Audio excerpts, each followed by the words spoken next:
Hello friends, welcome to day trader Telugu and good evening.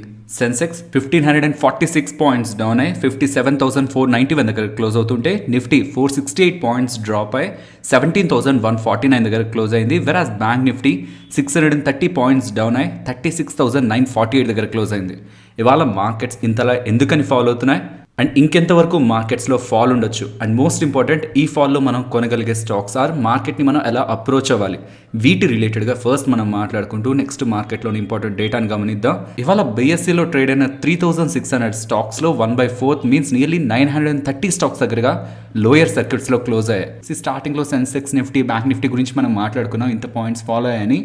But వీటికంటే హెవీగా మనకి mid and small cap స్పేస్లో మనకు fall కనిపించింది. Mid cap index near to 4% and small cap index near to 5% దగ్గరగా ఇంట్రోడే సెషన్స్లో correct అయింది. Index ఎంత follow అవుతుందంటే ఈ రీసెంట్ టైమ్స్లో ఎక్కువగా ర్యాలీ అయిన స్టాక్స్ 10 ఆర్ మోర్ దెన్ 10% దగ్గరగా కరెక్ట్ అయ్యాయి. అండ్ ఈవెన్ రీసెంట్గా లిస్ట్ అయిన ఇంటర్నెట్ బేస్డ్ కంపెనీస్లో అయితే ఇంకా సివియర్ సెల్ ఆఫ్ కనిపించింది. ఎగ్జాంపుల్ జొమాటో నియర్ టు 20% దగ్గరగా ఇంట్రోడే సెషన్స్లో ఫాలో అయింది. ఇది కూడా మాట్లాడుకుందాం. జొమాటోనే కాదు, ఈ రీసెంట్గా వచ్చిన internet based companies and even mid and small cap స్పేస్లోనే ఎక్కువగా ఎందుకు ఇంత కరెక్షన్ వస్తుంది అనేది ప్రతిసారి మార్కెట్ ఫాలో అయినప్పుడు మార్కెట్ ఫాలో అవడానికి ఇవి రీజన్స్ అని ఫైనాన్షియల్ ప్లాట్ఫామ్స్లో కనిపిస్తున్న రీజన్స్ని గమనించే ప్రయత్నం చేస్తే ఇక్కడ మనకు కనిపిస్తున్నది ఫస్ట్ గ్లోబల్ సెల్ ఆఫ్ అంటున్నారు. మీన్స్ గ్లోబల్గా ఉన్న ఈక్విటీ మార్కెట్స్లో వస్తున్న సెల్ ఆఫ్ ఇండియన్ ఈక్విటీ మార్కెట్స్ని ఇంపాక్ట్ చేసిందని అండ్ జనవరి 26న అప్డేట్ అవ్వబోతున్న ఫెడ్ మీటింగ్ కారణంగా కూడా ఇండియన్ ఈక్విటీ మార్కెట్స్లో ఫాల్ కనిపిస్తుందని. బికాస్ వడ్డీ రేట్లను పెంచుతూ ఇన్ఫ్లేషన్ని కంట్రోల్ చేసే ప్రయత్నం యూఎస్ ఫెడ్ వాళ్ళు తీసుకుంటారు. మార్కెట్స్ వరీ అవుతున్నట్లు అండ్ ఈవెన్ గ్లోబల్ టెక్ స్టాక్స్లో కూడా టెక్ ఇండస్ట్రీలో కూడా ఎక్కువగా ఫాల్ కనిపిస్తుండడం కారణంగా ఇంటర్నెట్ బేస్డ్ కంపెనీస్లో కూడా కొంత ఎక్కువగా ఫాల్ కనిపిస్తుందని. వైరస్ రిలేటెడ్గా issues and input cost like inflation కారణంగా మోస్ట్ ఆఫ్ ద కంపెనీస్కి రా మెటీరియల్ కాస్ట్లు పెరిగిపోయాయి కదా, దాని కారణంగా వాళ్ళ ఫ్యూచర్ ఎర్నింగ్స్ మీద ఇంపాక్ట్ ఉంటుందని మార్కెట్ ముందుగానే ఎస్టిమేట్ చేస్తుందని. అండ్ డిమాండ్ రిలేటెడ్గా కూడా ఇష్యూస్ ఉన్నాయని ఫైనాన్షియల్ ప్లాట్ఫామ్లో అయితే డేటా పబ్లిష్ అవుతుంది. బట్ ఇక్కడ మనం అర్థం చేసుకోవాల్సింది, లాస్ట్ టైం ఎప్పుడైతే ఫెడ్ వాళ్ళు బ్యాలెన్స్ షీట్ రిడక్షన్ రిలేటెడ్గా మనకు అప్డేట్ చేశారో 2022 జనవరి 6 మనకు అప్డేట్ వచ్చింది. ఆ రోజు కూడా స్టాక్ మార్కెట్ మనకి ఫాల్ అయింది నియర్ టు 1% దగ్గరగా. ఆ ఫాల్ గురించి అండ్ ఫెడ్ వాళ్ళు తీసుకున్న డెసిషన్ ఆ బ్యాలెన్స్ షీట్ రిడక్షన్ గురించి ఎక్స్ప్లెయిన్ చేస్తూ 7:37 న్యూస్ వీడియోలో 4:12 దగ్గరకు వచ్చారంటే 4 minutes 12 seconds దగ్గరకు వచ్చారంటే మీకు ఒక ఇంపార్టెంట్ స్టేట్మెంట్ కనిపిస్తుంది. పెరుగుతాయి బాండ్ డీల్స్ ఎప్పుడైతే మనకు పెరుగుతాయో high risky assets like cryptocurrencies కానీ ఏ లాజిక్ లేకుండా ఎక్కువగా ర్యాలీ అయిపోయిన స్టాక్స్ కానీ వాటిల్లో ఫస్ట్ మనకు కరెక్షన్ కనిపిస్తుంది.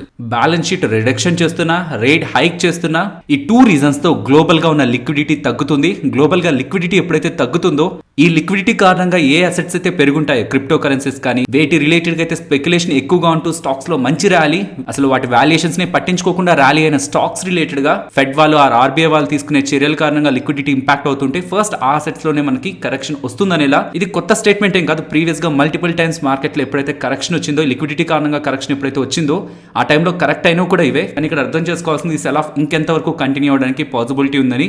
ఐ థింక్ జనవరి 26 ఈ ఫెడ్ మీటింగ్ అవుట్కమ్ వచ్చేలోపే మార్కెట్స్ దీన్ని ఫ్యాక్టర్ చేయాలనేలా ఇలా ముందుగానే ఫాలో అవుతున్నాయని అయితే నేను ఎక్స్పెక్ట్ చేస్తున్నాను. ప్రీవియస్గా కూడా మనం గమనించాం, ఈవెంట్కి ముందే మార్కెట్లో రియాక్షన్ కనిపిస్తుంది. వచ్చే అప్డేట్ నెగిటివ్ అప్డేట్ అని మార్కెట్ ముందుగానే ఎస్టిమేట్ చేస్తూ ఈ కరెక్షన్ మార్కెట్లో కనిపిస్తుండొచ్చు. సో 26కి బిఫోర్ ఆర్ 26th లోపే మనకి మార్కెట్లో ఉండాల్సిన ఇంపాక్ట్ కనిపిస్తూ ఇఫ్ ఆ ఎక్స్పెక్టేషన్స్ మీట్ అవుతుంటే మార్కెట్ అక్కడ స్టెబిలైజ్ అవ్వడం అక్కడి నుంచి రికవర్ అవ్వడం జరుగుతుంది. లేదు ఫెడ్ వాళ్ళు ఎక్స్పెక్టెడ్ కంటే ఇంకా నెగిటివ్ స్టేట్మెంట్స్ చేస్తూ సడన్ గా రేట్ హైక్స్ ని పెద్ద మొత్తంలో తీసుకుంటుంటే అదొకవేళ మార్కెట్ ని ఫర్దర్ గా నెగిటివ్ గా సర్ప్రైజ్ చేస్తేనే ఆఫ్టర్ జనవరి 26 కూడా మనకి ఫాల్ ఉండడానికి పాసిబిలిటీ ఉంటుంది. మిడిల్ ఈస్ట్ లో కూడా మనకి టెన్షన్స్ రైజ్ అవుతున్నాయి. అక్కడ టెన్షన్స్ తో కారణంగా నియర్లీ $75 పర్ బ్యారెల్ లో ఉన్న క్రూడ్ ఆయిల్ కాస్త $89 పర్ బ్యారెల్ కి ఇంక్రీజ్ అయింది. ఒక పాయింట్ తర్వాత నుంచి క్రూడ్ ఆయిల్ వచ్చే ర్యాలీని కూడా మనం నెగిటివ్ గానే తీసుకోవాలి. రీసెంట్ గా మార్కెట్ ఫాలో అవుతూ ఒక పాయింట్ నుంచి ర్యాలీ అయిన దగ్గర నుంచి ఫామ్ అయిన పీక్ కి మనం ఒకవేళ ఫిబొనాచి రిట్రేస్మెంట్ ని డ్రా చేస్తే ఇప్పుడు వస్తున్న ఫాల్లో ఇవాళ మార్కెట్ గోల్డెన్ రేషియో అయిన 0.618 దగ్గర సపోర్ట్ తీసుకొని ఆ లెవెల్ అబోవ్ వచ్చి క్లోజ్ అయ్యే ప్రయత్నం. 17,140 దగ్గర ఉంది 0.618. సో లెవెల్ అబోవ్ 17,149 దగ్గర ఇవాళ మార్కెట్ క్లోజ్ అయింది. నిఫ్టీ పరంగా చూస్తే ఇఫ్ ఇన్ కేస్ ఈ 17,140ని ఫర్దర్గా మార్కెట్ ఓపెనింగ్లో కానీ ఆ నెక్స్ట్ ఇంట్రాడే సెషన్లో కానీ రెస్పెక్ట్ చేయకపోతే 16,820, ఇఫ్ ఆ లెవెల్ కూడా రెస్పెక్ట్ చేయకపోతే 16,406 వరకు కూడా మార్కెట్లో ఫాల్ ఉండడానికి పాసిబిలిటీ ఉంది. ఇది నేను ఓవరాల్గా బ్రాడ్గా మాట్లాడుతున్న లెవెల్స్. బికాస్ ఇవాళే 500 పాయింట్స్ దగ్గరగా నిఫ్టీ ఫాల్ అయినప్పుడు ఇంకొక 100 or 200 పాయింట్స్ దగ్గర మనం సపోర్ట్ ఆర్ రెసిస్టెన్స్ మాట్లాడుకోవడం అంత కరెక్ట్ కాదు. అండ్ పర్టికులర్లీ ఇంట్రాడేలో ఒకవేళ huge gap up or huge gap down అవుతుంటే ఓపెనింగ్ సెషన్లో ఇలా మీకు ఇంపార్టెంట్ సపోర్ట్ అండ్ రెసిస్టెన్స్ టెలిగ్రామ్లో అయితే అప్డేట్ చేస్తాను. యాజ్ ఆఫ్ నౌ మార్కెట్లో ఒక హ్యూజ్ మొమెంటం కనిపిస్తుంది. అది జనవరి 26th వరకు కూడా మార్కెట్లో ఉండడానికి పాసిబిలిటీ ఉంది. బ్యాంక్ నిఫ్టీ పరంగా గోల్డెన్ రేషియో 0.618 మనకి 36,020 దగ్గర ఉంది. అండ్ బ్యాంక్ నిఫ్టీ రిలేటెడ్ గా గమనిస్తున్న క్లోజ్ అయిన లెవెల్స్ దగ్గర నుంచి చూస్తుంటే 0.5 రిట్రేస్మెంట్ 36,560 దగ్గర కనిపిస్తుంది. అండ్ దాని బిలో 0.618 36,021 దగ్గర కనిపిస్తుంది. ఇంటర్నెట్ బేస్డ్ కంపెనీస్లో వస్తున్న ఫాల్ గురించి మాట్లాడుకునే ముందు మార్కెట్ ఒకవేళ ఫర్దర్గా ఇలా మూవ్ అవుతుంటే స్మాల్ అండ్ మిడ్ క్యాప్ స్పేస్లో కూడా ఎక్కువగా కరెక్షన్ కనిపిస్తుంటే ఎలాంటి స్టాండ్ ఇన్వెస్ట్మెంట్ రిలేటెడ్గా ఎలాంటి స్టాండ్ మనం తీసుకోవాలని ఇక్కడ 2 వేస్లో మనం అప్రోచ్ అవ్వచ్చు మార్కెట్ ఫాల్ని. దీని గురించి మాట్లాడుకునే ముందు బిగినర్స్ ఈ డేటాను ఒకసారి గమనించే ప్రయత్నం చేయండి. 2002 నుంచి 2021 లాస్ట్ ఇయర్ వరకు కూడా మార్కెట్ ఎన్నిసార్లు 3% కంటే ఎక్కువగా ఫాల్ అయింది, ఆర్ ఎన్నిసార్లు 3% to 2% fall, 2% to 1% and less than 1% ఎన్నిసార్లు ఫాల్ అయిందన్న డేటా ఇక్కడ మీరు గమనిస్తే లెస్ దాన్ 1% చాలాసార్లు మార్కెట్లో కరెక్షన్ కనిపించింది. ఈవెన్ 2 to 1% కూడా చాలాసార్లు కనిపించింది. 3 to 2% ఫాల్ కొంచెం రేర్గా కనిపించింది. మోర్ దాన్ 3% ఫాల్ చాలా కొద్ది సందర్భాల్లో తప్పించి రెస్ట్ ఆఫ్ ద కేసెస్లో అసలు లేకపోవడం, ఒకవేళ ఉంటే కూడా అది లెస్ దాన్ 5 మార్కెట్లో 3% ఆర్ మోర్ దాన్ 3% వస్తున్న ఫాల్స్ కనిపిస్తూ ఉంటాయి. ఏమో ఇలాంటి కండిషన్స్లోనే ప్రెసెంట్ ఇయర్ ఉండొచ్చేమో, ఇంకా ఎక్కువ సార్లు పడచ్చేమో, అదొక థీరీ. ఓకే, అలా జరిగితే మనం పెడుతున్న ఇన్వెస్ట్మెంట్ రిలేటెడ్గా మనం డెఫినెట్లీ డౌన్ సైడ్ మూవ్ చూడొచ్చు. బట్ ఇలాంటి సందర్భాలు కొన్ని ఉన్నాయి. బట్ రెస్ట్ ఆఫ్ ద కేసెస్లో చాలా వరకు కూడా market 5 times or less than 5 times 3% or 3% above fall అయింది. కాబట్టి ఇక్కడ నుంచి మార్కెట్ మోర్ దాన్ 3% ఫాల్ అయ్యే డేస్ చాలా తక్కువ ఉంటాయని మీరు అనుకుంటే, ఇఫ్ అలా another 3 to 4 times market correct అవుతుందని మీరు ఎక్స్పెక్ట్ చేస్తుంటే మీ దగ్గర ఉన్న క్యాపిటల్ని 3 to 4 పార్ట్స్లో డివైడ్ చేసి మార్కెట్లో వస్తున్న ఎవ్రీ డిప్లో, మేజర్ డిప్లో మీకు కావాల్సిన కంపెనీస్లో ఇన్వెస్ట్మెంట్ చేయొచ్చు. లేదు ప్రతిసారి మార్కెట్ ఫాలో అవ్వాల్సిన రీజన్ లేదు. మనం హోల్డ్ చేసిన స్టాక్సే మార్కెట్ ఫాలో అవ్వకపోతున్నా అవే ఎక్కువగా ఫాలో అవుతుండొచ్చు. ఇఫ్ వాళ్ళు రిజల్ట్స్ స్ట్రాంగ్గా పోస్ట్ చేసి, ఎగ్జాంపుల్ ఇవాళ రిలయన్స్ వాళ్ళు మంచి నెంబర్స్నే పోస్ట్ చేశారు, కానీ మార్కెట్ 4% దగ్గరగా నెగిటివ్గా రివార్డ్ చేసింది. సో ఇలాంటి మంచిగా రిజల్ట్స్ పోస్ట్ చేసి ఫర్దర్గా మనం కొన్న స్టాక్ 10% ఆర్ 15% మంచి రిజల్ట్స్, గుడ్ ఫండమెంటల్స్ ఉంది, స్టెబిలిటీ ఉండే కంపెనీలో 10 to 15% ఫాల్, లేదు రిస్కీ బిజినెస్ అయితే 20 to 25% మార్కెట్లో ఉంటున్న ఫాల్ని ఆపర్చునిటీలో చూస్తాను. రీసెంట్ దీపావళి టైంలో ఏ స్టాక్స్ నాకు అట్రాక్టివ్గా కనిపిస్తున్నాయని ఒక వీడియోని రికార్డ్ చేశాను. ఈవెన్ దాంట్లో మ్యూచువల్ ఫండ్స్ వాళ్ళు రికమెండ్ చేసిన స్టాక్స్ 2022కి రికమెండ్ చేసిన స్టాక్స్ కూడా అందులో ఉంటాయి. అవి standard. But if in case మీరు రిస్క్ తీసుకోవాలనుకుంటూ కంపెనీస్ రిలేటెడ్గా ఫండమెంటల్స్ని సర్చ్ చేస్తాను, నాకు కొన్ని కంపెనీస్ కావాలి బిజినెస్ అండ్ వాటి నెంబర్స్ని అనాలిసిస్ చేయడానికి నాకు కొన్ని నేమ్స్ ఎగ్జాంపుల్స్ కావాలనుకుంటే, ఈ ఫాలో మీరు ఒక స్టాక్ని కొనాల్సి వస్తే, ఒకే ఒక్క స్టాక్ని కొనాల్సి వస్తే అది ఏ స్టాక్ని కొంటారని నేను క్వశ్చన్ అడిగాను. యాక్చువల్గా లిస్ట్ ఆఫ్ స్టాక్స్ని అడిగినప్పుడు 5 to 10 అడిగినప్పుడు ఈజీగా మనం నేమ్స్ని చెప్పగలం. కానీ ఒకే ఒక్క స్టాక్ నేమ్ మనం అడిగినప్పుడు చాలా ఫ్యాక్టర్స్ని మనం కన్సిడరేషన్లోకి తీసుకోవాలి. అలా అడిగిన క్వశ్చన్కి 538 దగ్గరగా కామెంట్స్ వచ్చాయి. కొన్ని స్టాక్స్ మల్టిపుల్ టైమ్స్ రిపీట్ అయ్యాయి. ఒకవేళ ఎవరైనా కొత్తగా ఏ స్టాక్స్ని సెలెక్ట్ చేయాలి, వాటి నేమ్స్ అండ్ వాటి ఐడియా కోసం అయితే డెఫినెట్లీ కామెంట్స్ని చూడమని నేను సజెస్ట్ చేస్తాను. అవి రికమెండేషన్స్లా కాదు.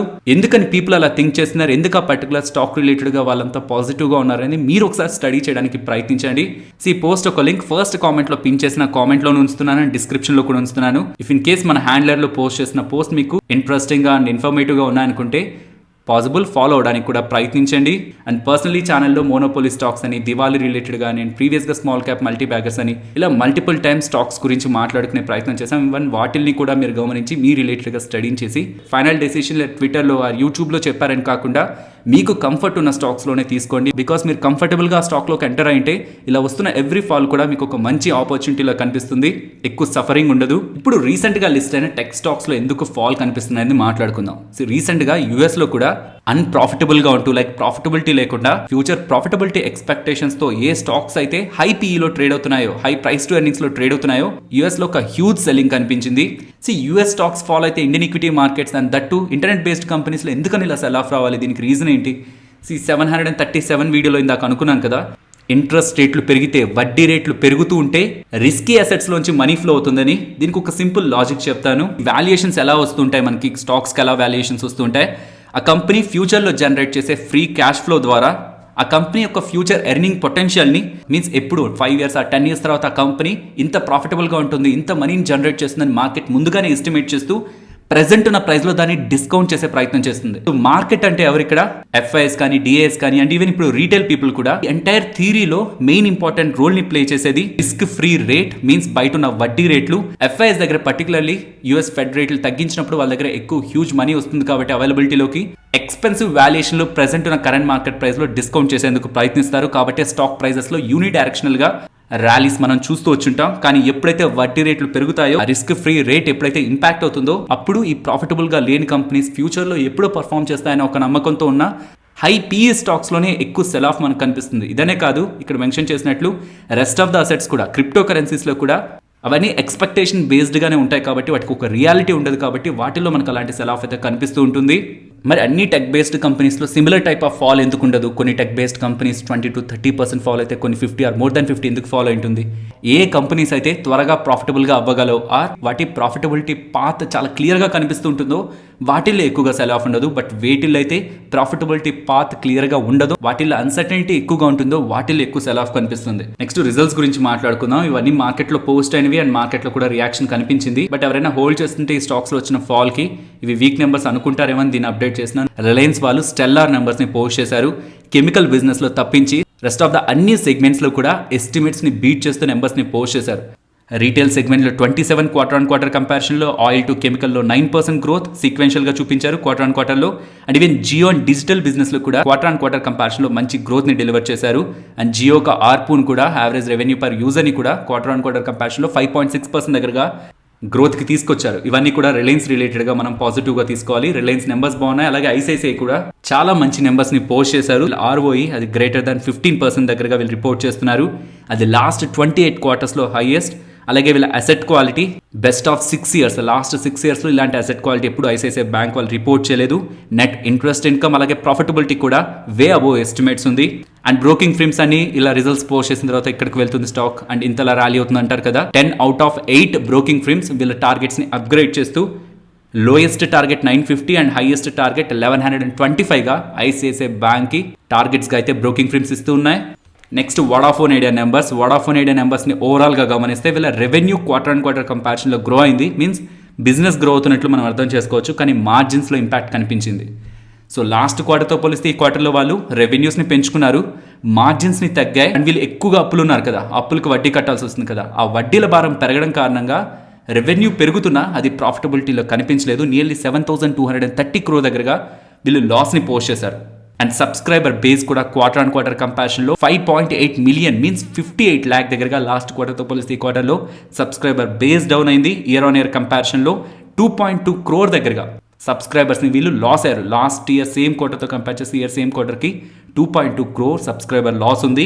అపార్ట్ ఫ్రమ్ రెవెన్యూస్ వీళ్ళ ఆర్పును కూడా మనం పాజిటివ్గా తీసుకోవచ్చు. లాస్ట్ టైం ఉన్న ఆర్పుకి నియర్ టు 5.5% దగ్గరగా పెంచుతూ 115 దగ్గరగా ఆర్పుని వీళ్ళు రిపోర్ట్ చేస్తున్నారు. ఈ టెలికాం కంపెనీస్లో మోస్ట్లీ ఆర్పు ఈ క్వార్టర్లో మనకు పెరుగుతుంది. బికాస్ జూలై ఆగస్ట్ ఆ పాయింట్ ఆఫ్ టైంలో టారిఫ్ హైక్స్ ని తీసుకున్న ఈ కంపెనీస్ ఈవెన్ నవంబర్ ఎండింగ్లో కూడా 20% దగ్గరగా టారిఫ్ హైక్స్ తీసుకున్నాయి. కాబట్టి నెక్స్ట్ కమింగ్ క్వార్టర్స్లో కూడా most of the telecom companies Jio, Airtel అలాగే వడాఫోన్ ఐడియా ఆర్పు పెరుగుతూనే ఉంటుంది. అండ్ ఈవెన్ వర్ధమాన్ టెక్స్టైల్స్ వాళ్ళు కూడా నెంబర్స్ని పోస్ట్ చేశారు. ఆ నెంబర్స్ కూడా అబో ఎస్టిమేట్సే ఉన్నాయి.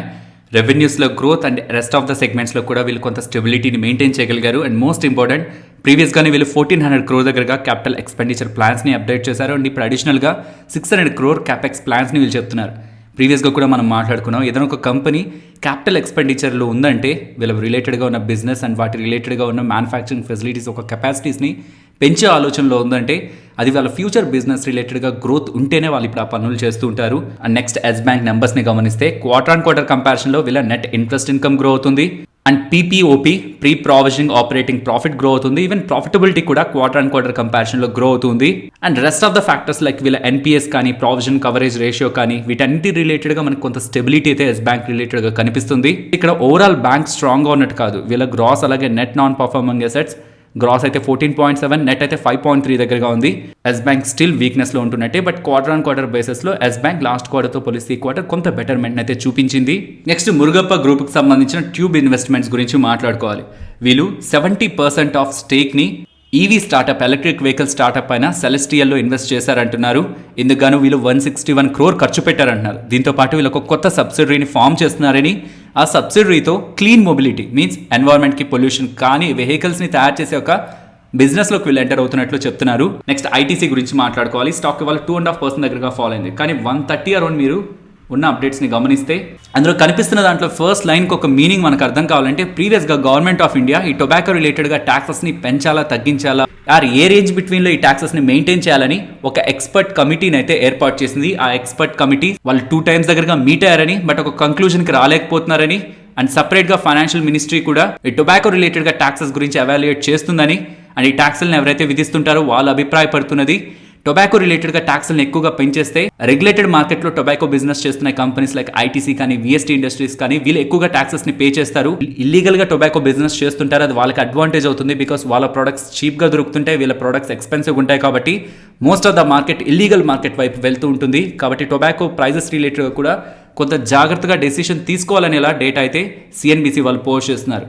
ఇఫ్ ఇన్ కేస్ ఈసారి బడ్జెట్లో టొబాకో రిలేటెడ్గా ట్యాక్సెస్ని పెంచకుండా ఒక ఫైనల్ సొల్యూషన్ టొబాకో ఇండస్ట్రీ రిలేటెడ్గా ట్యాక్సెస్కి ఒకవేళ గవర్నమెంట్ చూపిస్తున్నట్లయితే అది ఐటీసీ రిలేటెడ్గా చాలా ఇయర్స్ పాటు కంటిన్యూ అవుతున్న అన్సర్టనిటీకి ఒక ఎండ్ పాయింట్లో అయితే ఉంటుంది. Next Bank Nifty support and resistance రేపు మార్కెట్ ఓపెన్ అయ్యాక అప్డేట్ చేస్తాను. బికాస్ ఇంతలా మార్కెట్ ఫాలో అయింది కాబట్టి రేపటి గ్యాప్ అప్ అండ్ గ్యాప్ డౌన్ని అసెస్ చేసిన తర్వాతే సపోర్ట్ అండ్ రెసిస్టెన్స్ని అప్డేట్ చేద్దాం అనుకుంటున్నాను. అండ్ ఇంతలా మార్కెట్ కరెక్ట్ అయ్యి మార్కెట్లో ఒక సడన్ రికవరీ కనిపించింది కాబట్టి ఆప్షన్ చైన్ డేటాలో కూడా వోలటాలిటీ ఉంది. కాబట్టి ఆ డేటాని కూడా ప్రెజెంట్ మనం స్టడీ చేయడం అంత వాల్యూని అయితే క్రియేట్ చేయదు కాబట్టి ఆ డేటాని అవాయిడ్ చేస్తున్నాను. సో సపోర్ట్ అండ్ రెసిస్టెన్స్ రేపు మార్కెట్ ఓపెనింగ్కి ముందు మీకు టెలిగ్రామ్లో అప్డేట్ అవుతుంది. ఫైనలీ ఇది ఫ్రెండ్స్ మన వీడియో నచ్చిందా? నచ్చితే మన వీడియోని లైక్ చేయండి ఫ్రెండ్స్. అండ్ ఈ వీడియో మన వాళ్ళకి యూజ్ అవుతుంది అనుకుంటే తప్పకుండా షేర్ చేయండి. అండ్ మన ఛానల్ని సబ్స్క్రైబ్ చేయనట్లయితే ఛానల్లో ఉన్న కంటెంట్ని గమనించండి. ఇఫ్ ఆ కంటెంట్ మీకు యూజ్ అవుతుంది అనుకుంటే ఛానల్ని సబ్స్క్రైబ్ చేసి పక్కనే ఉన్న బెల్ ఐకాన్ క్లిక్ చేయండి. మరొక ఇంట్రెస్టింగ్ వీడియోతో మళ్ళీ మీ ముందుకు వస్తాను. అంతవరకు టేక్ కేర్. జై హింద్.